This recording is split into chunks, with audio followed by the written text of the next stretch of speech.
Un coup de massue. Voilà à quoi ressemble ce championnat au soir de Bakou. Et voici pourquoi.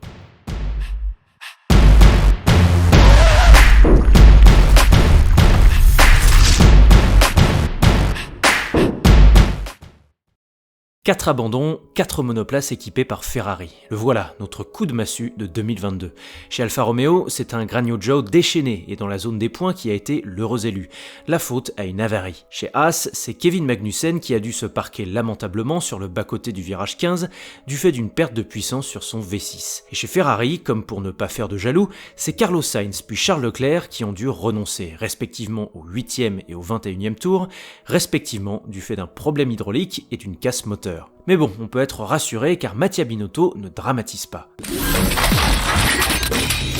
Tu te calmes! Trêve de cynisme. Évidemment que le directeur sportif de la Scuderia n'allait pas péter un câble en plein public et en plein direct. Pourtant, si l'on regarde la liste des défaillances des 3 équipes labellisées Ferrari lors des dernières courses, la situation s'avère plus qu'inquiétante pour le cheval cabré. Pourquoi ?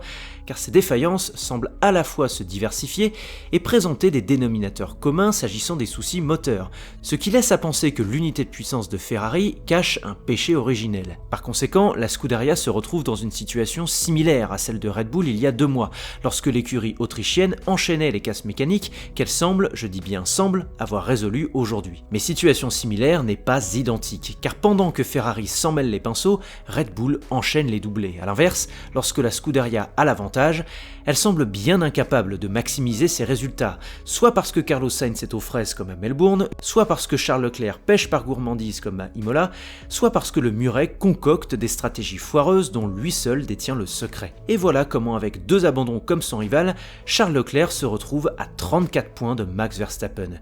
Et voilà comment, avec un niveau de performance équivalent, Ferrari accuse un retard de 80 points sur Red Bull. Alors de son côté, Charles Leclerc s'arrache, en témoigne une nouvelle pole à Bakou plus incroyable que les précédentes.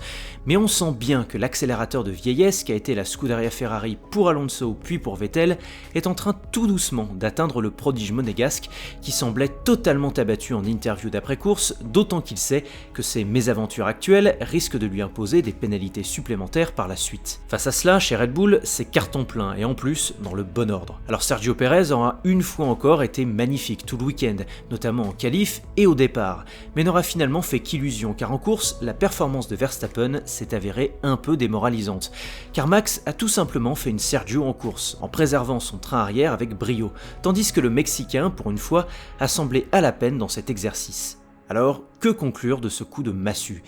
Eh bien qu'il étourdit, mais ne tue pas forcément. En ce sens, la bataille pour le titre n'est certainement pas perdue pour Ferrari. Car rappelons qu'à l'issue des 2 Grands Prix d'Autriche en 2021, nous enterrions presque Mercedes et Hamilton face à Red Bull et Verstappen, sauf qu'on connaît la suite. Mais peut-on tout de même craindre pour l'intérêt sportif de cette saison ? Oui, précisément car Ferrari et Mercedes, ce n'est pas la même affaire dans l'adversité. Mercedes est rodée, là où Ferrari parachève encore sa restructuration interne amorcée par Mattia Binotto en 2019. Mercedes semble imperméable à la pression, là où une Scuderia trop italienne subit encore et toujours celle des médias transalpins et des tifosi chaque fois qu'elle suscite des attentes. Et Mercedes est toujours parvenue à affiner sa monoplace, là où Ferrari ne cesse d'opter pour les mauvais choix de développement chaque fois qu'elle dispose d'une monture compétitive.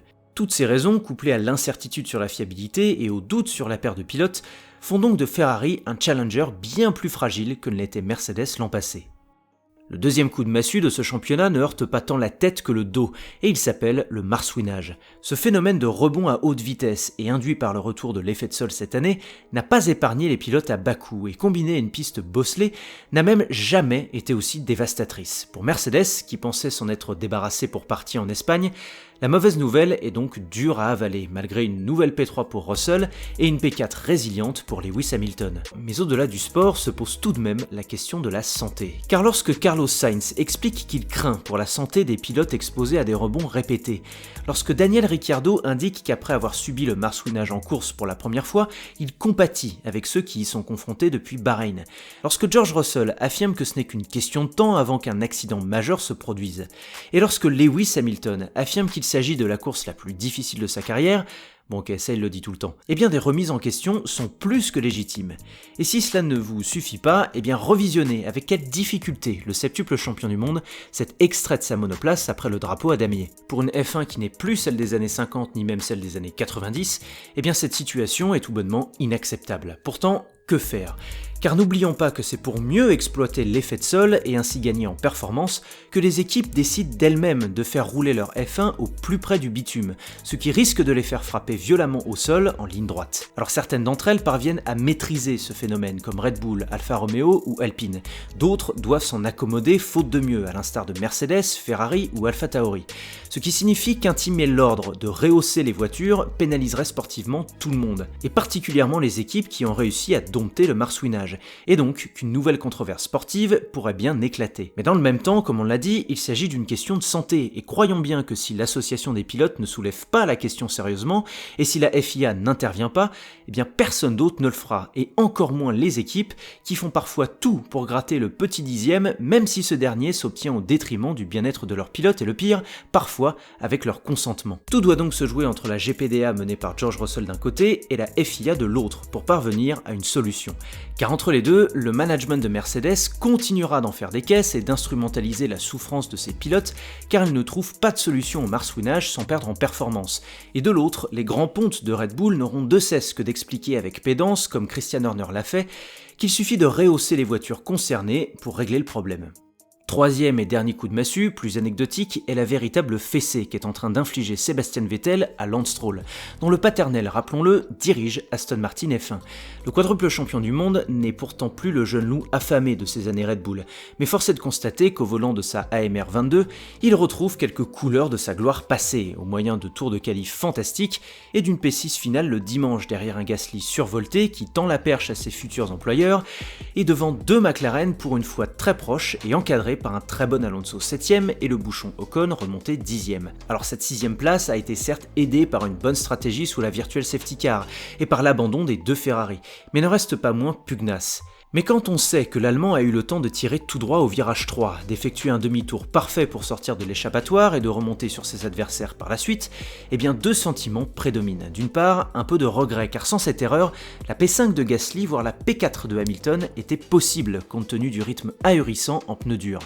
Et d'autre part, de l'inquiétude pour son coéquipier Lance Stroll, qui après avoir copié-collé son naufrage en qualif de 2021 à 2022 et affiché un rythme assez pauvre en course, eh bien dévoile le pire visage d'un jeune sportif, à savoir un pilote qui ne progresse pas. De quoi menacer son CDI en Formule 1 ?